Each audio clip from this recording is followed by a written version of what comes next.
It's Todd Reeves here with your UCLA Daily Report. It's Wednesday, March 11th, 2026, and guess what?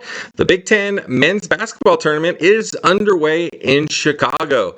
Had a couple of games yesterday and a few games tonight, too, including the big one that affects UCLA. You have Minnesota against Rutgers, and the winner of that game will take on the Bruins. So the UCLA coaching staff will have a chance to see both teams up close and personal and see what they can attack and what they need to focus on for their game on Thursday evening, which should be approximately about 6:30 Pacific time.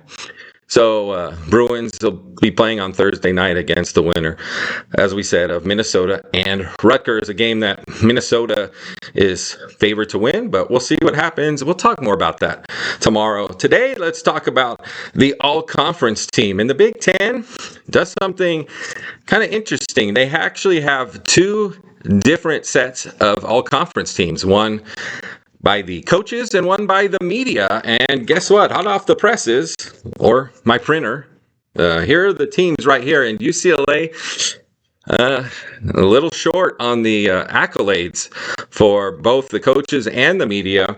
Looking at the report here, you have Tyler Bilodeau, the leading scorer for UCLA, averaging 18 points a game. He made just third team. And Donovan Dent, who really struggled the first half of the season, but boy, did he come on strong at the end. He was honorable mention. No other players were mentioned from the UCLA squad, which is kind of disappointing. Trent Perry might have been someone who, might have gotten an honorable mention. Obviously, Mick Cronin did a great job down the stretch, but with the struggles in the first half of the conference, he was not really a candidate to be coach of the year. The media actually chose Nebraska's Fred Hoiberg as the coach of the year, while the media chose Dusty May, the coach of Michigan, as their coach of the year. One other interesting note, the defensive player of the year, as chosen by the coaches, the media didn't choose a defensive player of the year, was Adai Mara, the former Bruin, who averaged 2.5 blocks per game this season, was your Big Ten Defensive Player of the Year for the Michigan Wolverines, who won the conference going away. So, if you're a Bruin fan, you're not so happy with Tyler Bilodeau being a third team and Donovan Dent being an honorable mention. Is this maybe, more blowback for UCLA and USC, who, by the way, did not get a single player into the all-conference teams? No one from them made it. So, is it blowback for the new guys who are just joining the conference, the UCLA, the USCs, Washington, Oregon? Tough to tell, but when you have both the coaches and media selecting it pretty much the same way, it's a little bit hard to argue, but you never know. Behind the scenes, you don't know what's going on, and maybe there was, a conspiracy or whatever to, make sure that UCLA or USC didn't have any, first team or second team. Who knows? Just throwing it out there, Bruin fans. If you want to complain about it, feel free. Go ahead. Don't forget, though, to hit the like and subscribe button for this one. And also, any comments down below. What do you think? Do you think Tyler Bilodeau got screwed? Should have been second team? Should Donovan Dent been third team? Should Trent Perry have been at least honorable mention? Who knows? But I can tell you one thing, looking at these, no, don't see anybody on the all-defensive team from UCLA. I know, it's a cruel joke, but anyways, let's not talk about the defense and the shortcomings, shall we? Let's talk positive. Let's talk, how does UCLA make a run in March? What are the things that UCLA needs to do? And I'll tell you what, all you got to do is look back a few years during that COVID tournament when UCLA started off in the play-in game as an 11 seed and ended up making a run all the way to the Final Four. Now, what happened with that team? First of all, Johnny Juzang got red hot. So that's step number one. You got to have a player that's going to lead you through this gauntlet of teams in the Big Ten tournament and in the NCAA tournament.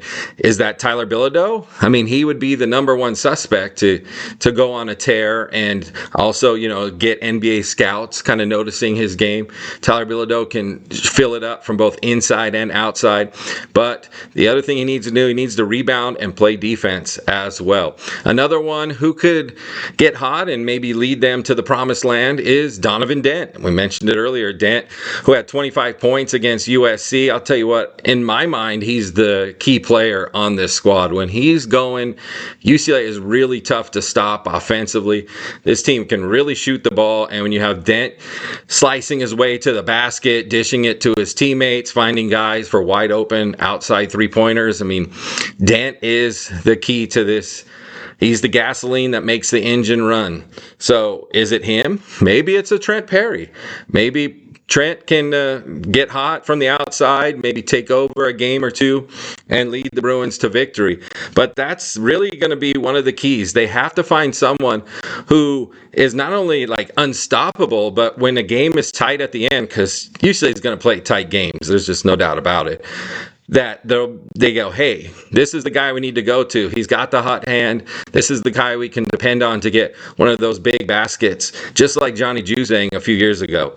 The other thing UCLA needs to do is play defense. And I'm not talking like Houston Cougar defense or, some of these top defensive teams in the country. I'm just saying they need to improve and get a little bit better, because we know they can score, but if they can play some defense and guard their man and make sure that they stay in front of their man and also protect the rim a little bit. That's been one of the downfalls of their defense this year. As soon as one of the guards or a wing player gets by his man, either Xavier Booker or Tyler Bilodeau just aren't big or long enough to, protect the rim and swat some layups as the guys come in to throw one off the glass. It just hasn't happened all year. Too many times I've seen guys get to the rim, and Booker and Bilodeau are trying out there, and even Jamerson, when he's out there, he's trying to protect the rim, but they're just not athletic enough, or like I said, have the long arms to block some shots or at least affect shots to create some misses. The other thing the Bruins need to do is defensive rebound.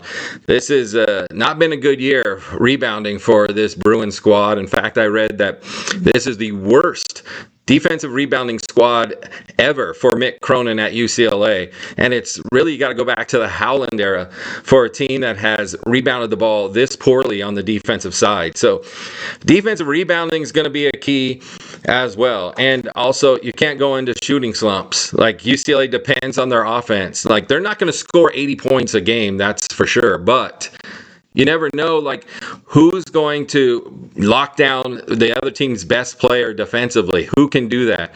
Is that a Trent Perry? Is it a Sky Clark, who has fully recovered from his terrible hamstring injury and is looking good defensively? Can he lock someone down on the defensive side? Or can he get hot? Can he be the spark plug that, can score 30 points, fill it up from the outside, and get UCLA by a round or two, either in the Big Ten tournament or the NCAA tournament? So a lot of factors going into these games. The other thing too is they got to get some production off the bench. They've done pretty well when you talk about Eric Freeney, Xavier Booker now coming off the bench. They need to get some production off the bench, because you can't just play 5 or 6 guys in these tournament games, especially when you're talking like one day off in between these games or no days off in the matter of the Big Ten tournament. I mean, the Bruins will play Thursday. If they win, they play Friday. If they win, they play Saturday, and so on. So there'll be no break. So when these games are tight at the end, what team is fatigued and what team is more fresh often decides who wins the game. And the Bruins are going to have to get some production off the bench and play these guys significant minutes, because the starters can't play 35, 38 minutes per game, game after game, because they'll get worn down. And like I said, when it comes down to the end, they're not going to have the energy to close out the game and get the win. So that's on the good side as far as the Bruins go. But what happens if they, kind of tank and flame out. Well, what's the reason going to be? Obviously, the number one thing is going to be the defense, because the defense, as we said, needs to be a little bit better if they want to make a run. But if the defense has been as poor in these upcoming games as it has been a few weeks ago to a month ago, especially when they played a team like Michigan and Michigan State, if the defense is going to be like that, then more than likely they're going to flame out in the conference tournament and NCAA tournaments, because like you can say that Minnesota is not a great team, which they're not, which would be the best team they would play in their first game in Chicago, but after that, it's Michigan State, and then who knows who else. But it's going to be quality teams the rest of the way, and you just can't play, lackadaisical defense. Easy for me to say, lackadaisical defense, and still beat a team like Michigan State or a team like Michigan or Nebraska. So UCLA's defense has to wake up. They have to improve, and they have to play. And as I said, another key, of course, is defensive rebounding. They give up a ton of offensive rebounds, they're going to get sent home rather quickly.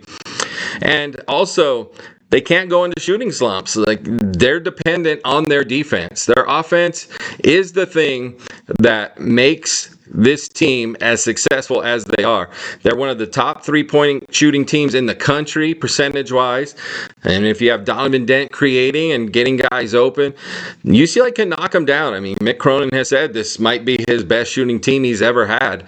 At UCLA or any other school. So UCLA, if they can keep the offense rolling and keep it going, then they'll be fine. But if they go into some shooting slumps where, they don't score for 10 minutes in a game, then they could be in trouble. Because the teams, especially when you're talking NCAA tournament, I mean, you're talking an 8-9 game. Right now, UCLA looking at it as an 8 or a 9 seed.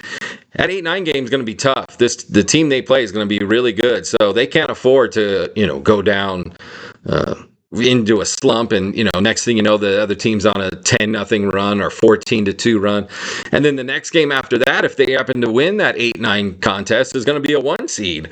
So whoever they play as a 1 seed is going to be really, really good, and UCLA cannot go into shooting slumps. And whoever they play, no matter if they're a great defensive team or not, they're going to have to score, and they're going to have to play defense at a level that we've pretty much not seen. Maybe seen just a little bit here and there, but they're going to have to really do a lockdown job to get things going. So we'll talk more, obviously, about the UCLA men's basketball team and where they're going. And, we have plenty of time to talk about the Big Ten tournament and, of course, the big NCAA tournament, the big dance.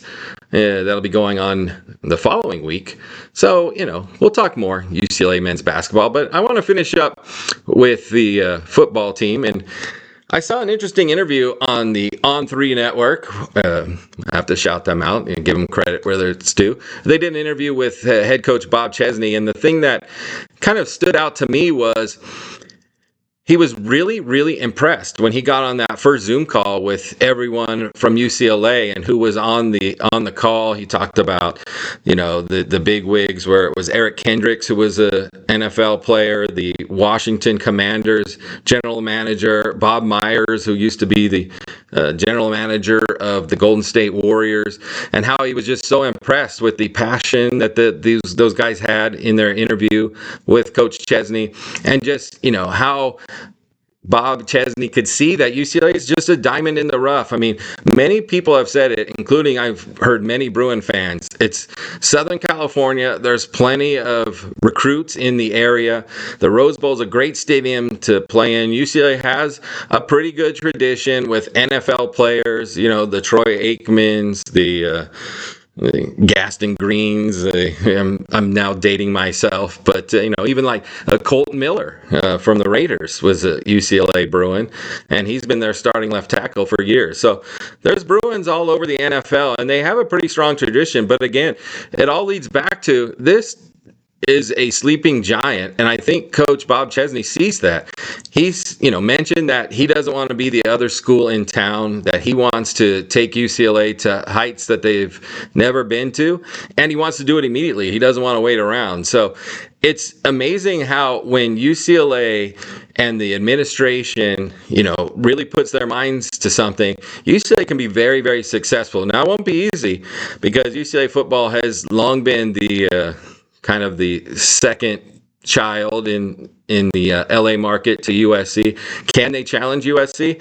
I mean, Bob Chesney thinks so, and part of that is the support and all the accolades that the administration has talked about the campus, academics, and the facilities. Don't forget the Wasserman Center is one of the best football facilities in the country. That's why you see a bunch of pro players in the offseason coming here to work out. In fact, when he was playing, I remember Tom Brady actually came to the Wasserman Center to work out. So anyway, so that's it for football, and that'll do it here for the UCLA Daily Report. Thank you for joining me today. And, of course, we'll be back tomorrow for another episode of the UCLA Daily on the Fan Arch Network. Don't forget, hit that like and subscribe button, comment down below, and we'll see you tomorrow. Take care, Bruin fans.